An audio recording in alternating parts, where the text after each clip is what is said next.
আপনার রক্তের মধ্যে জিন মিশে গেছে কিনা এটা কিভাবে বুঝবেন? অনেকের রক্তের সঙ্গে জিনের যে প্রভাব বা জিনের যে প্রক্রিয়া আছে এটা কিন্তু মিশে গেছে। তো 5টা লক্ষণের কথা বলতেছি। এই 5টা লক্ষণ যদি দেখেন তাহলে বুঝবেন যে আপনার শরীরে রক্তের সঙ্গে জিন মিশে গেছে।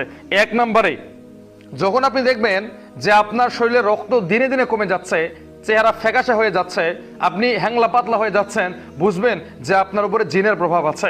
2 নাম্বার হচ্ছে, যদি দেখেন পশমের গোড়ায় গোড়ায় ব্যথা হচ্ছে, আমাদের এই যে শরীরে যে পশম আছে এই পশমের গোড়ায় গোড়ায় যদি ব্যথা হয় তাহলে বুঝবেন যে জিন আপনার রক্তের সঙ্গে মিশে গেছে।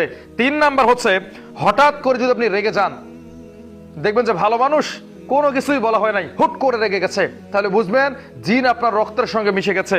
4 নাম্বার হচ্ছে, মাথা ভার হয়ে যাওয়া, আপনি গোসল করতেছেন, মাথার মধ্যে তেল দিছেন, এরপর আপনার মাথা ভারী হয়ে যাচ্ছে, আপনি নিজেকে কন্ট্রোল করতে পারতেছেন না, সারাদিন মাথা ব্যথা, অথচ আপনি ঠিক মতো ঘুমান, ঠিক মতো খান। তো এই সমস্যা যখন দেখবেন বুঝবেন যে জিন আপনার রক্তের সঙ্গে মিশে গেছে। 5 নাম্বার হচ্ছে, স্মৃতিশক্তি দুর্বল হওয়া, আপনার কথা মনে থাকে না, হাতের মধ্যেই মোবাইল আছে অথচ মোবাইল খুঁজে বেড়াচ্ছেন, হাতের মধ্যেই চাবি আছে, চাবি খুঁজে বেড়াচ্ছেন, টাকা কোথায় রাখছেন বলতে পারতেছেন না। তো এই 5টা লক্ষণ যদি আপনি দেখেন তাহলে বুঝবেন যে জিন আপনার রক্তের সঙ্গে মিশে গেছে। দ্রুতই আপনাকে কোনো তান্ত্রিক বা কবিরাজের সাহায্য নিতে হবে।